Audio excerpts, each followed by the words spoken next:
So we have our my zones, right? We have my up to 40 to 50%, 50 to on up are the zones from gray up to red zone. And human nature, especially people that are really competitive, is like, I gotta be in that red zone. Yeah. So a little bit about maybe how to manage your zones better. What's the science behind how we might manage our zones better to have a better outcomes than we might otherwise have? Okay, let me put it this way. If it was all about the red zone, then what we would have done is we wouldn't have rewarded any of these colours and we would have put 10 MEPs per minute on the red zone.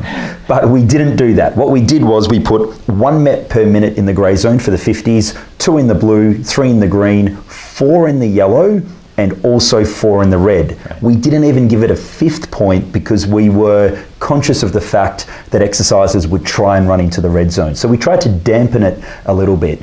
So my advice to you when you're goal setting is to focus on coming up with a MEP number. And you can get a MEP number by doing a high intensity interval training session where you're in the yellow and the red zone a lot for that 45-minute session.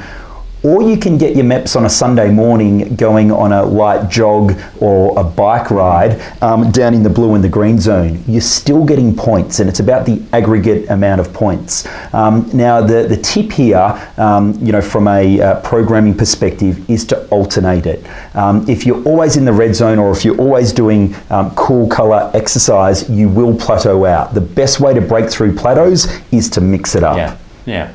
So I find myself, I keep the hard days hard and the easy days easy. Yes. And on a recuperation day, I might spend 45 minutes on a bike, but it's going to be sometimes only in the blue zone. Yes. Sometimes I'll alternate blue and green, and sometimes I'll tear it down. So I might have, a day in yellow and red, and then the next day is going to be in just green. The next day is going to be blue and green. The next day is going to be blue, and then go hard on Saturday morning or something like that. Yeah, and if you go into the smartphone app, if you go to the workout page, there's a little feature called Zone Match, and it's represented by ZM. If you click it, there's a whole bunch of interval training sessions that you can do. And one of them I think is called Chillinator, if I'm not mistaken, which is a chilled out workout. A recuperation day. Yeah. It's recuperation day, right? That's exactly right. And what you can do is you can click the ZM, go into it, select a workout and press play.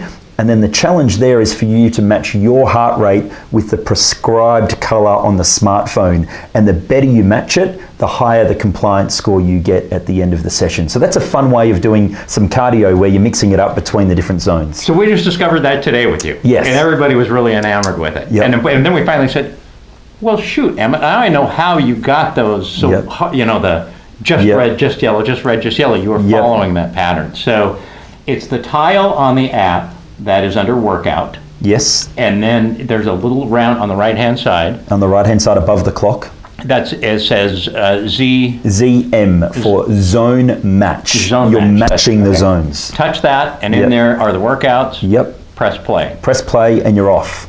That's very cool. Yep. That's very cool. So then, good. That's good because I think we see a lot of people really just trying to stay in the red zone all the time, and we need to get them to have days of recuperation so that they can be at their best. The dirty little secret, I will share it live on camera. The dirty little secret is that if you're trying to maximize MEPs, 81%. Just in the yellow zone. Just get into it. That's the way to optimize. And you optimize. You get 4 points per minute, and you can maintain it for longer than, say, 91% or 87%. That's a little, Good.